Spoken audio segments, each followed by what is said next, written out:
Hello and welcome to Human Nature. I've got another great crossover episode with the great Bob Murphy of The Bob Murphy Show. Bob's been feuding on Twitter again, and this time it kicked off a really interesting conversation about libertarianism and economics and drugs and drug legalization. And so we talk about all of that. It's really good. Enjoy. Human Nature, a journey in search of a peaceful and prosperous society with human nature as a guide. Led by your host, Adam Heyman. Hey there, Bob. Hey, Adam. How's it going? I am fabulous. What's on your mind, good sir? Well, I thought what we could do for this installment of our crossover series is talk about the libertarian case for drug legalization, both in theory and practice.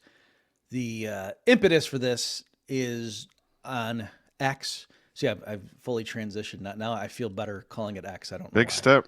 Big step. Yep. It's yeah, I think I'll be all right. It's just take a little get used to. I had another spat with Jeremy Kauffman, but this isn't about him. And it has come to my attention that I think some people believe that the libertarian case for drug legalization is, if we legalize this, usage will go down.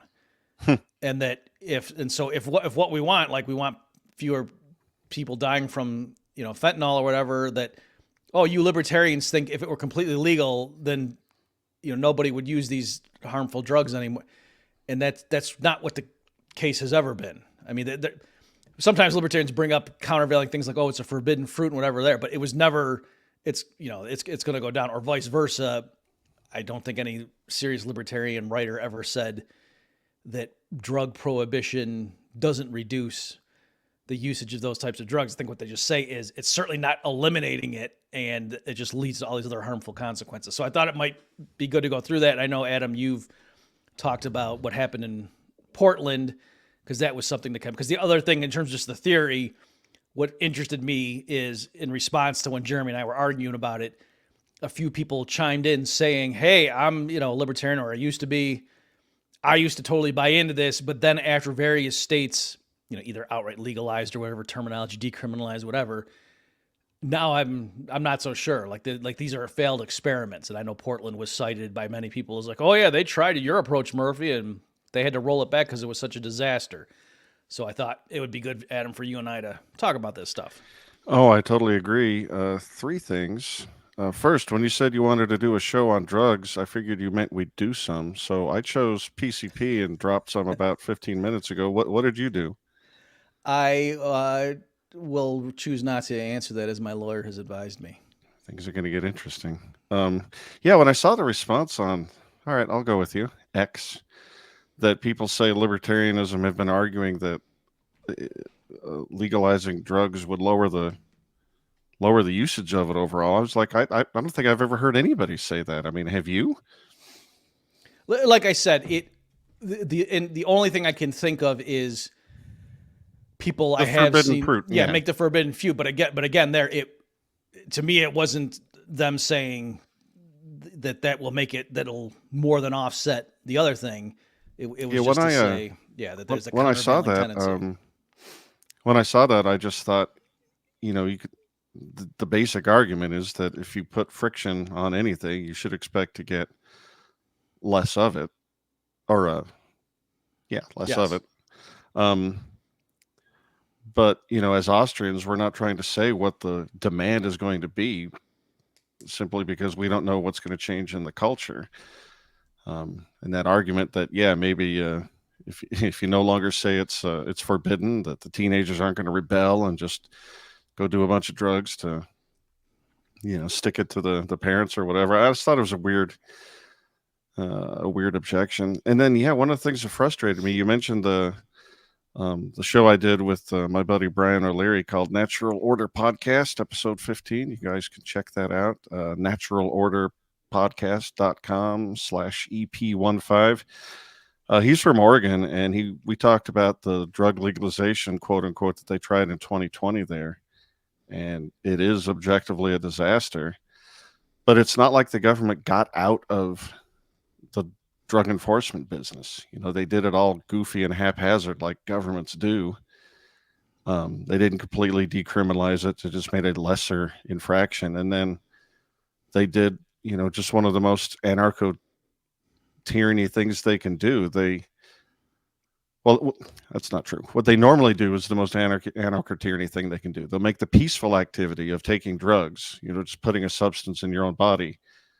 They'll make that illegal, but then they'll allow all the horrible ancillary side effects, that come from drug use, like the homelessness and, peeing and defecating in the streets. They'll just act like that's no big deal.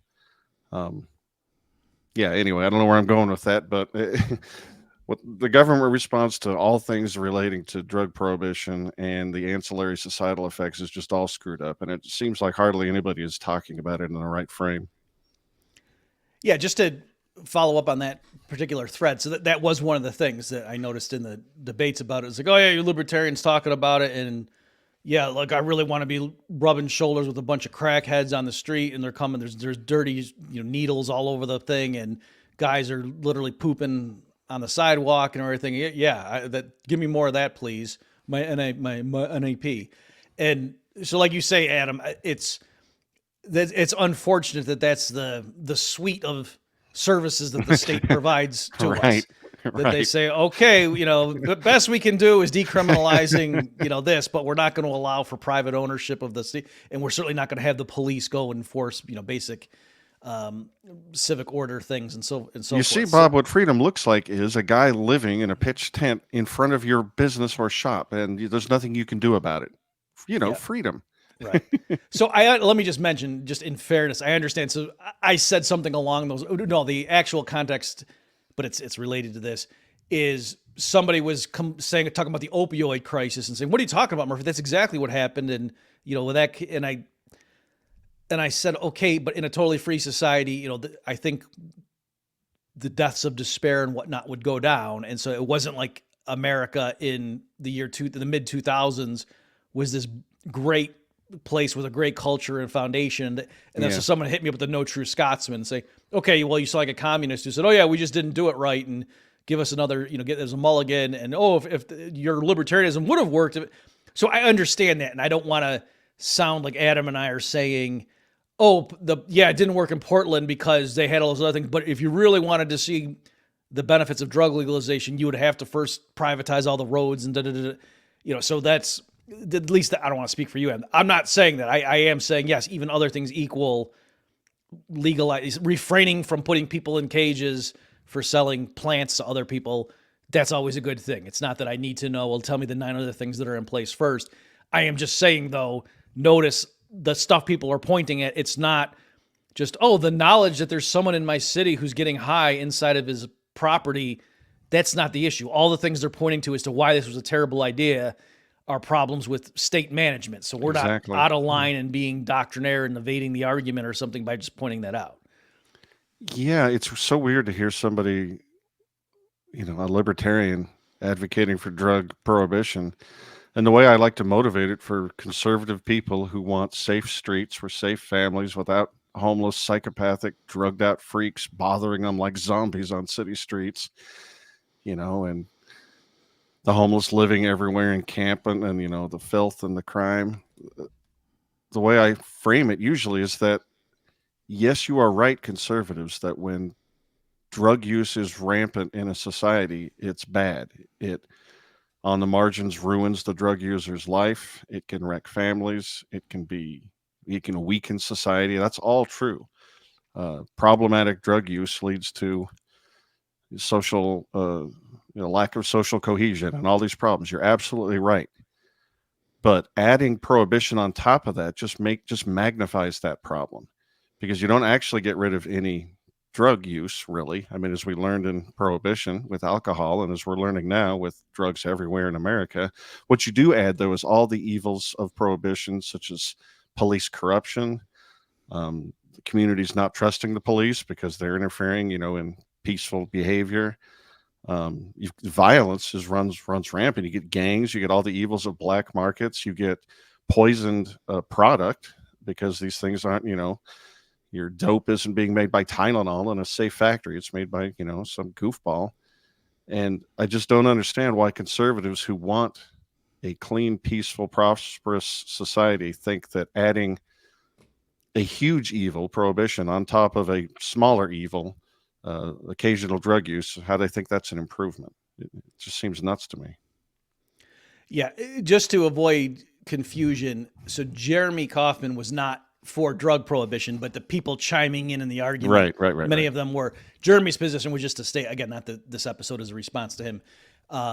His position was, I am still for drug legalization, and he listed why, but he said, and he was responding to me and saying, but the standard libertarians have to be honest with what their case is to the public, because they've been dishonest or ignorant up till now. And that's what, do you think that's an honest reframing of quote unquote the libertarian position on drugs? Because it doesn't seem like he's being accurate.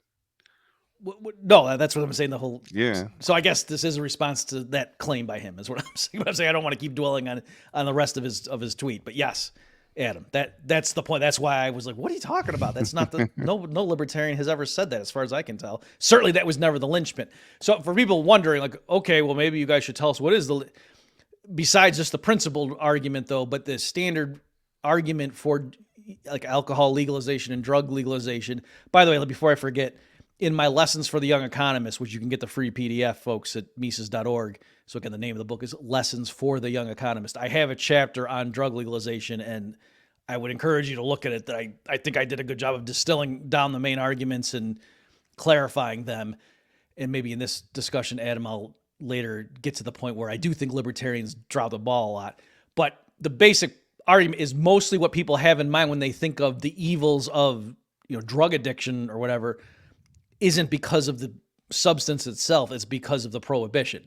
So like drive-by shootings and stuff like that, that's clearly all the gang violence that we associate with drugs. That's 100% attributable to the prohibition. And we know that because under alcohol prohibition with a capital P, you had gangland violence, Al Capone and St. Valentine's Day Massacre and all that stuff. That was all happening with alcohol. Once they legalized it, boom. It's not like executives at Budweiser would have a drive-by shooting of somebody from Heineken. Like that wouldn't make any sense. It's not because they're better people. It's just that wouldn't make any sense business-wise. It's not worth it. And so in my chapter, I spell out, if you want to just see the argument step by step as to what specifically, why is it that violence gets associated with the drug trade, among other things. Once you're dealing in something that's already illegal, well, then you automatically, you have to be paying off cops. You got to be paying off judges and obviously. So you're already doing it. So then on the margin for you to use violence isn't, the marginal cost of using violence in that once you already had that infrastructure, you're going to prison for 50 years if the system turns against you. So, once you're in that spot, then yes, you're willing to use violence or whatever. And then also the kind of person who ends up running organizations in that environment is someone with that is very, a high risk taker and stuff like that. So anyway, it just selects for different people and the incentives are totally different. But that is the standard libertarian argument, that all these evils we associate with it would largely disappear. And the other one main thing I'll just say, and before I forget, is that the purity of the drug or the alcohol, whatever, alcohol is a drug, it also gets degraded under prohibition. Okay, so if you're talking about fentanyl deaths and a lot of what we call overdoses right now are because people weren't sure of the quality of the product. If you were getting it from name brand companies, maybe with a prescription or, that wouldn't happen as much. Okay, and so and we see this under alcohol prohibition. There were lots more people. The rate of people dying from alcohol poisoning went up. Certainly, if you confine it to the people who still drank. All right, I think it's still true of the overall population, but for sure, drinking alcohol became way more dangerous under prohibition.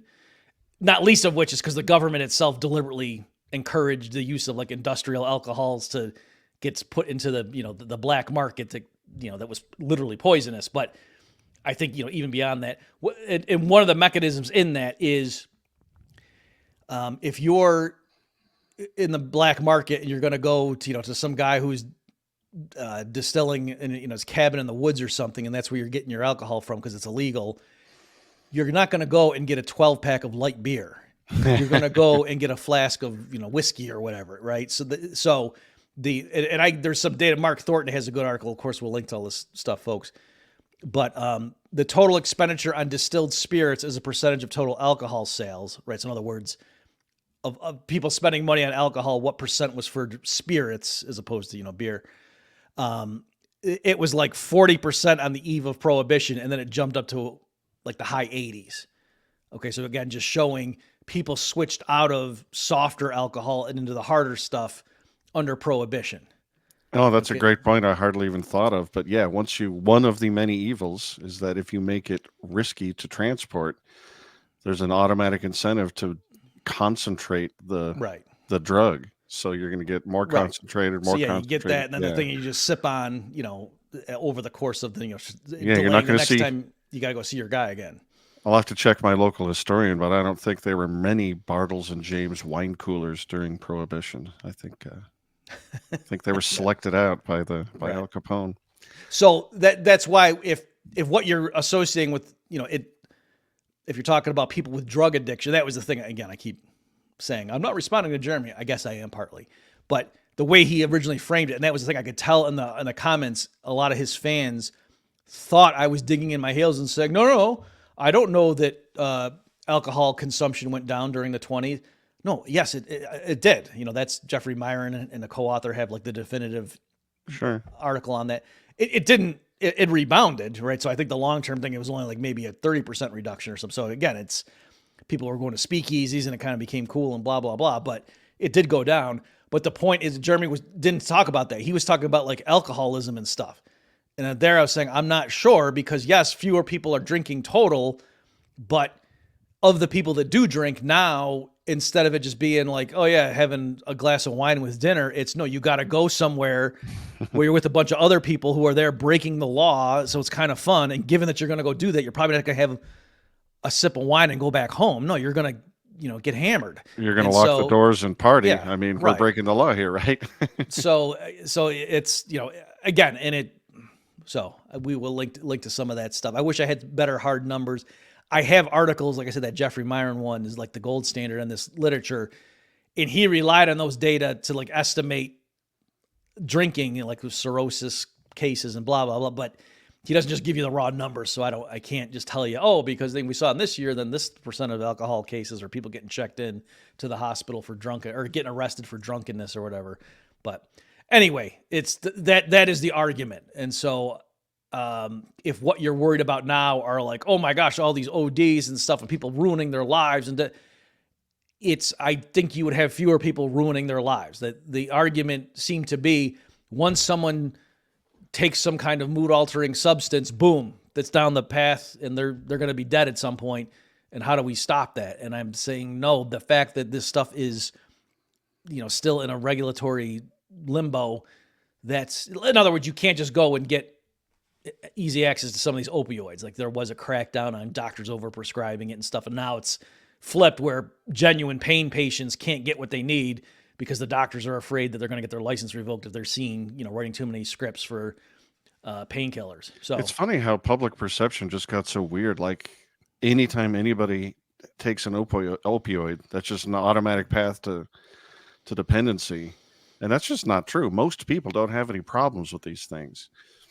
A whole bunch of people get nauseous when they take them. It's just on the margins that you'll run into people have a problem. I have a weird topic I want to run by you and see what you think. Can I ask you? I don't want to. Are you going to forget if I ask you? No. I okay. Can you just go back because you kind of went off on a tangent. I don't think you actually finished what you're saying about the Portland. Because you made the point on the episode of with your other. With your previous boyfriend. And so but you didn't get it out here. Like you were saying, it was still illegal to produce it, right? It was just, they decriminalized the possession. They decriminalized possession. And I think they made it like a misdemeanor with a diversion towards a treatment program and all this other stuff. And I wanted to touch on what they actually did because it brings up my larger point, which is that, we libertarians are always saying that the government should be get out of the way and legalize drugs. And then the only instances we ever see of it in the real world are these Frankenstein. They're not what libertarians want. They're just some weird Frankenstein version. Like when marijuana was legalized in Oregon, I'm pretty sure this is true. It was sold like it is in most places in the country as a revenue generation mechanism, and the money will be funded into public schools. That's almost always what they do. And then in 2020, when they passed this bill that legalized so much more, it was funny because they put in this bait and switch where they carved out a huge chunk of that money they were generating from the marijuana sales, taxed and licensed and regulated, and they were diverting it towards a bunch of weird drug-related community organization programs that just on the face of it just looked crooked as all hell. They look like bureaucratic fiefdoms, the kind that you read about where nothing really changes, but a bunch of people just get hired. And it just seemed, if you only passed the referendum in Oregon because you thought, well, okay, our schools will get better. It's not great. I'm not really for legalizing marijuana, but at least our schools finally get funded, these crappy government schools. And then to find out that the government is always just giving you that bait and switch and taking it away from you later. But the larger point is, what do we do as libertarians when we advocate for the government just getting out of the way and having freedom and free markets, freedom of association, private property, and we just never get it?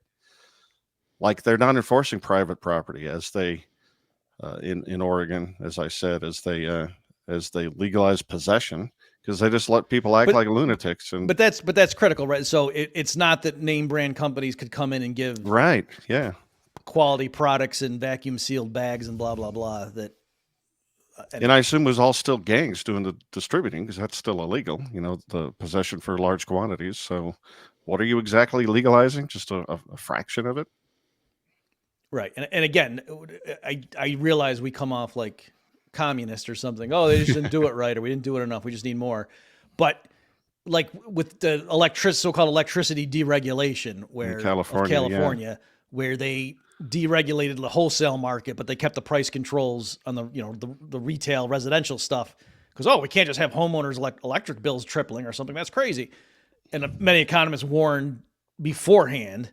That they just ex post come up with some excuse why their libertarianism failed. And they're saying if you do that, if you allow the wholesale price to skyrocket when conditions are like that in the market, but then the people selling it can't raise the price accordingly, you're going to have blackouts. What do you think's going to happen?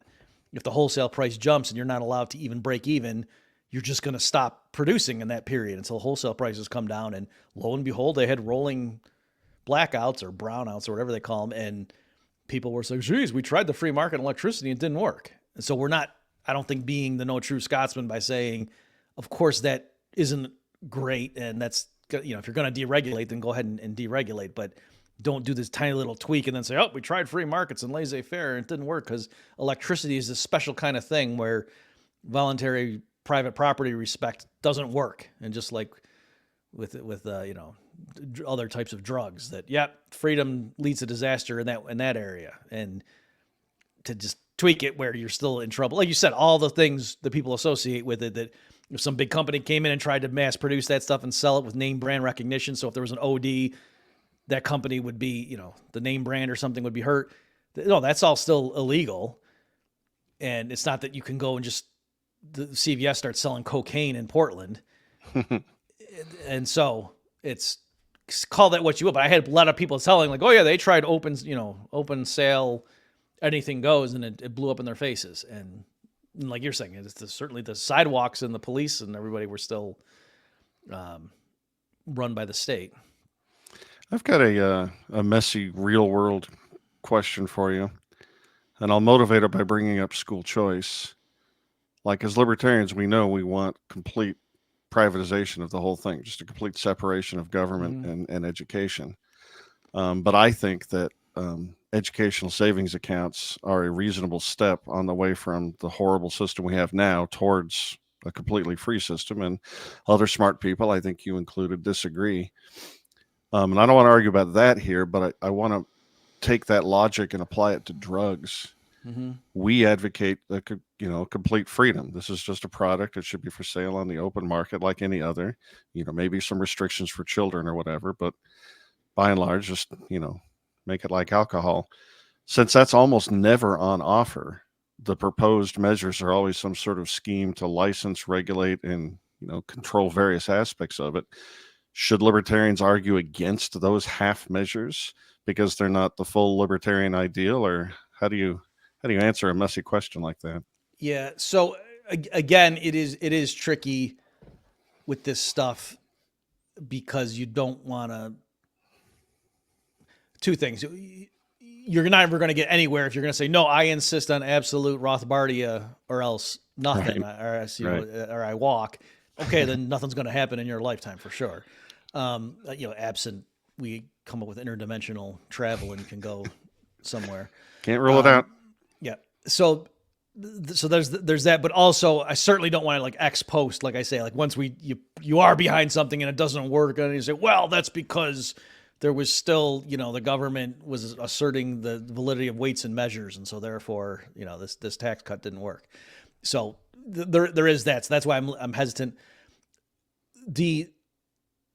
I think that, the consistent libertarian, like Murray Rothbard's position on this stuff, just in general, not about educational reform or drug legalization per se, but just in general, he was always saying any genuine reduction in, state aggression is a good thing. And so if somebody says, hey, let's lower the income tax rate from 40% to 30%, we should welcome that. It's not that you would say, oh, but that's still 30% theft. That's crazy. Like, yeah, going to zero would be better, but moving from 40 to 30 is an unambiguous W. Take it. And but that's the very rare pure case where it's right. Just a reduction on the same metric. So that, so that's, there is that element. But I'm saying some people, even that's progress though, because some people don't like or like giving tax credits or whatever. Like there are some people, self-described libertarians, who were really upset when under Trump the Republicans pushed through that big overhaul of the tax code. There were some, I'll mention him, Scott Sumner was really mad that they left in the tax incentives for healthcare, for health insurance. And that, this is why your employer is providing all these Cadillac plans and stuff like that. Like, he was really upset. His biggest complaint was that the Republicans left that in there because, in his view, for the same amount of revenue, you could lower rates across the board if you got rid of all these different deductions and blah, blah, blah. And I get his point, but, so he was mad that they didn't just get rid of a deduction, which would have raised. So I'm just saying Rothbard's point is what it is. The other one, I don't know if I said it with you, Adam, on the previous thing, but there are even cases where that is tricky, where you could say libertarians are against the government handing out food to people, right? Oh, yeah, totally. Okay, so for the guys that are in federal prison right now, we should just stop feeding them. Right. So there are cases like that where if you just, I know what it was Scott talking about banking deregulation, and that even Ron Paul apparently was saying, we shouldn't get rid of Glass. Was it Glass-Steagall or was something else? Yeah, I think so. The thing, that was dividing, banking and or commercial investment banking. To say what we can't do is, quote, deregulate and allow banks to do more things while there still is FDIC in place and the Fed's implicit put and all that, where the bankers know if you suffer big losses, you're going to get bailed out, but go ahead and do whatever the heck you want. Like that, Scott was saying that it's a sensible thing as a libertarian to say, okay, given these other things are in place, you can't just unwind that one particular government feature, even though in a free society, that particular thing wouldn't be there. So there are cases like that. With the drug stuff, though, I don't think, Adam, you could say as a libertarian, like, yeah, I think we need to keep heroin illegal until we get rid of the welfare state or until we privatize the streets. I would have trouble saying that. Right. I'm with you. I feel the same way. And my general answer to the problem is that I think we should always be advocating for the pure solution. And occasionally, we'll take steps that are a little bit more piecemeal when they make sense. Would you have objected, like if you were the deciding vote in California as to that partial deregulation that was obviously going to lead to a disaster, would you have voted for or against that? I'm not sure because I don't understand the exact property arrangements. Yeah. You know what I mean? Like if there was if it was at all driven by some of the stuff was quote publicly owned, and then it was just the policies they were setting, then that's kind of different to me than, like if the government owns a bridge, I don't think that the optimal toll is $0 because otherwise it's, you know what I mean? Like it's kind of a weird thing where if you're operating, or maybe a better one is interstate highways that, no, we're not going to privatize them. That's off the table. Given that they exist, should there be a speed limit? I don't think it's an extra amount of aggression to say you can't go more than 85. Okay. I mean, we can quibble up what the number should be, but I don't think a speed limit per se, given that the government, we all agree the government's going to own it, is that have to set some reasonable rules. Yeah. So with the California thing, I hesitate to giving you an answer because I don't know exactly. I'm sure the government probably owns some key infrastructure at places, and they could have gotten the outcome they wanted just by doing that. In which case, I could have plausibly said, well, no, then that's a bad idea to quote deregulate in that peaceful fashion. If all you were really doing was changing the policy of some of those government owned enterprises. I got another weird idea to take it back to one of your many Twitter battles with this guy who was claiming that libertarians are always saying that if you legalize drugs, you'll get less drug use, which again is weird. I've never heard anybody say that except for the forbidden fruit argument you made. But then as I'm sitting here thinking about it, I'm going to argue that very thing just to see how far I can push it. Is it because the PCP is kicking in? It really is, man. You look like a dragon, a green one. It's weird. No, I'm just saying if you could snap your fingers and live in Rothbardia, no central bank, no evil government doing evil things, just private property, freedom of association. We work out our problems like civilized human beings. I do think if you could just snap your fingers and find yourself in that world, especially say after it had been acting for a century or two, I do think there'd be a lot less substance abuse in a world like that, because I think you'd get less social decay in a world that isn't riddled with the evil that is, the monopoly use of force on peaceful people. I think we'd have a more healthy society, if we not only legalized, just heroin, say, but if we actually did live in a free society. I do think it'd be more healthy and people wouldn't be so subject to despair and feel like they don't have any prospects for exerting effort into this world, and so instead turn inwards to drug abuse and all the evils that come with it. So there, I did make the argument. Right, but again, like that's what am I trying to say? Because I think you're doing the full Monty with that. Yeah. Right. So, but if it was just the one thing, and also too, we usually say these things, other things equal. Yep. Right. So, but yeah, I think probably people wouldn't buy as much from fast food places by what we can consider to be right now, like that kind of a food, probably. Even though, but you guys would get rid of taxes, so wouldn't the Big Mac become even cheaper? Yes, it would. But then all these other things too, right now that aren't available or that really expensive would become affordable, and then people would have so much more disposable income and blah blah blah blah blah. Yeah. So I think that is also true as well. But again, that's not even a violation of standard economics. They're just saying other things equal, the lower the price is, the more you demand. Yeah, I was cheating, and I don't mean to insist that if you just legalize drugs that you get less drug use right away. I don't think that's true. But I agree. I mean, that's partly when we try to understand like the opioid crisis or whatever. I don't think you could just do it in a vacuum. I think you do need to look at, well, gee, why is it that like the life expectancy of American men, especially white men, fell for a couple of years there? I haven't looked recently to see if it's turned around. I'm assuming it has. And there was a lot of overlap with like vets and stuff, I'm not saying this is the whole thing, but like people going over to Afghanistan and just seeing some crazy stuff and coming back. I mean, there were a lot of people, I think, in that category. And they, as you say, they called them deaths of despair. It wasn't deaths of lower marginal cost. You know what I mean? So it's not that the deregulation, and that's the thing too. I don't know that there was this big experiment. I think it was just partly like some of these things came to market and whatever. Like I don't remember that there was in the mid 2000s that George W. Bush signed the Opioid Legalization Act or something. No, I think it was an invention.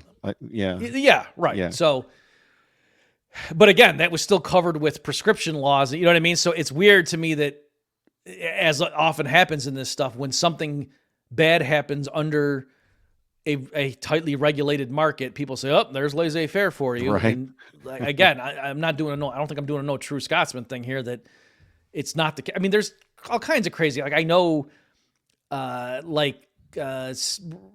senior citizen apartment complexes and stuff where younger kids would go there to buy the drugs from. You know what I mean? Like there was somebody who was an elderly person who was getting prescribed painkillers from their doc because they said, "Oh yeah, my back's killing me," or whatever, and then they were selling it to teenagers.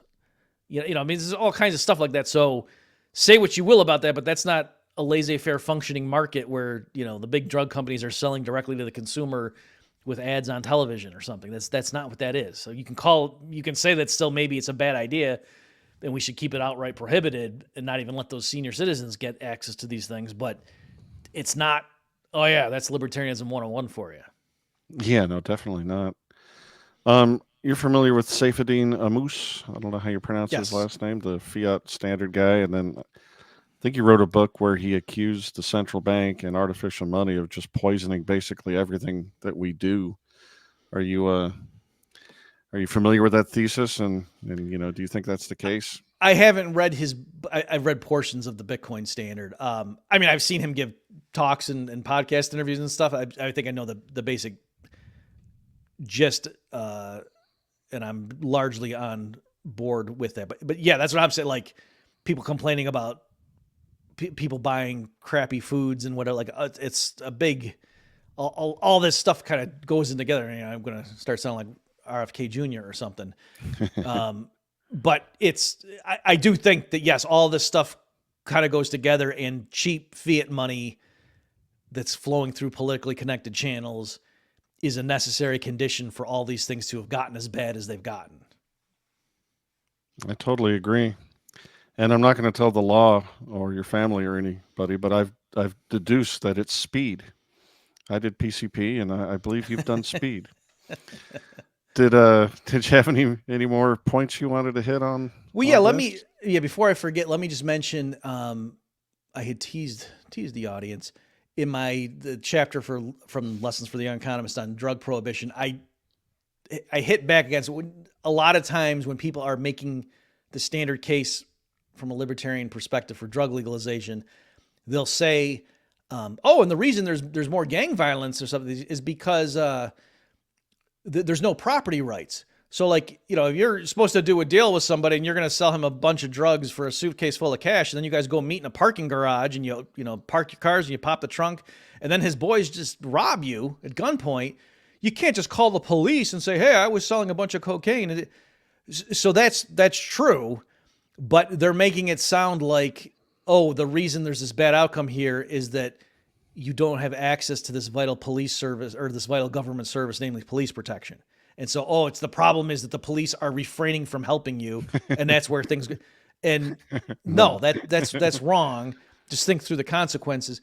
The reason you're meeting in a parking garage is because if you met, somewhere else, the government would come and shut you down.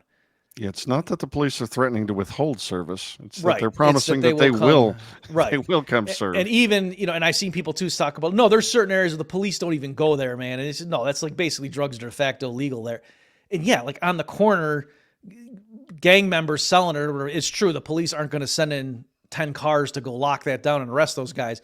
But if you said, you know what, it is, there's the quality here. And I know guys have gotten robbed at gunpoint and stuff. And so I'm going to open up a storefront and install bulletproof glass and have multi-chambered entry, and then you just go in there with your cash and the local pastor would go on the 6 o'clock news and say, in broad daylight, this business has a storefront and there's like lines out the door and they're doing this much.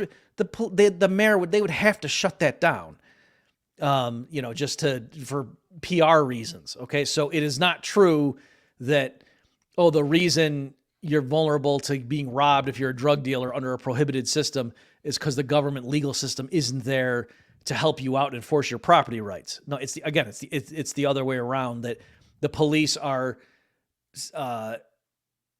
they will come in and shut you down. Like any kind of voluntary system that could come up for private security or whatever, the police will come if that gets to be too big and knock that out. Say, no, you guys are forming an army. You can't do that. And so that's, again, my whole point with all this is that you will often see libertarians making the case for drug legalization, which say the reason under Prohibition you have violence and gangland squabbles and stuff is because people who get aggressed upon can't call the police for protection. And I'm saying, no, that's not it. There would be private firms who would give you protection. But the police would shut them down. So the problem's not the police won't help me. The problem is the police will stop me from hiring people to help me. And so say what you will about that, but that's not a problem of inadequate government help and intervention into the society. Yeah, well said. I just had a weird thought. It's probably not a fair question. Let's say we're not in Rothbardia, we're in Hans Hermann Hoppe, and you've just got a bunch of covenant communities, and Jeremy Kauffman's in charge of one, and I don't know, maybe he and his ilk have instituted a county-wide, it's not like a monopolistic government. You got to sign the CC&Rs to get in there, and you agree to a bunch of stuff. But if one of the things you're agreeing to is a police state in your little zone, do you think that what would end up happening is, basically a little mini version of the black markets that we suffer now, just on a smaller scale? I mean, just because we've eliminated the monopoly part or made it a contractual thing, it doesn't really change human nature. Like, they're still going to have kids, right? And the kids are going to want to do whatever they want to do. It's a weird question. I know, I can't imagine you've thought about it, but I thought something similar. So just more in general, I've dealt with the objection that what if there was a big, some rich guy in Ancapistan world goes to he buys all of the real estate in a city, let's say Pittsburgh. And then he just says, just on a lark, I want to recreate Pittsburgh back in the days of when there was a state. And so everybody agrees, so anyone coming and visiting, like if it's a touristy thing, like, oh, hey, everybody, there's like taxation and bureaucrats, and people are like, whoa, I want to go, like they're going to Jurassic Park or something. And hey, it's kind of dangerous. The police here, if they stop you and shoot you, they have immunity. Isn't that crazy, kids? That kind of thing. And so I just walked through that, and I was saying, so on the one hand, you could say, oh, but the principles there, but on the other hand, it's not like, even if they had the contractual right to levy taxes, they wouldn't have in place policies, I think, that wouldn't make economic sense. Right. So this kind of does turn into Hoppe's argument about like a monarchy, whether it be incentives there. So likewise here, that yes, some private owner, some rich guy, if he bought up all the real estate and he set rules that mimicked what the state at the various levels does right now, that wouldn't be initiating aggression so long as everybody entering in there, fully signed off on and acknowledged, yep, every 4 years we're all going to vote. And then there's going to be this thing called the Constitution, and and that's how and if they decide they can just take that much of my income, if they want to send my kid to go die in a war, they have the right to do that. I agree. It might be tricky with your kids because they're, right now you can't sign away your kids, but in general, you get the idea for anyone who entered voluntarily as an adult. But my point is, besides just some weird guy who would just pay people to punch themselves in the face, which I guess technically could happen, why would they do that? What would be the incentive? Like, in other words, what the state does now, it's so crazy and counterproductive. It's not just that it's evil, it's also really inefficient and just stupid. And so I think you'd see a lot of that stuff that would get quickly, winnowed away. And also, like you say, the neighborhood, the surrounding areas of competition of more sensible things. Why would people move into that place? Right. I really brought the question up just to illustrate the point that, libertarians are often accused of being utopian, and that's just not true. There are no solutions. There are only trade-offs. And, even in this crazy scenario I constructed and that you constructed, it's not going to be a panacea. There's going to be issues based on the culture or whatever, but it's just better than having the monopoly provision of force that, nobody can contract out of. I mean, so certainly there could be communities that are dry. Like you say, if everybody going in there, or at least the adults, the kids get dragged against their will, and that's children in general are a thorny issue in this stuff. But yeah, they could do that. Certainly there could be communities that say no one here's getting an abortion, and we consider that murder. And, you could do that. And certainly you better not let us catch you, being able to smell that you're smoking something, or else you get in trouble. We can figure out where it's coming from. They could do that, just like they can say you can't have, a beat up car on your lawn. Sure. That there's no violation of libertarian principles, so long as, when the developer set up the neighborhood, that's what the deal was for people buying into that, as outsiders.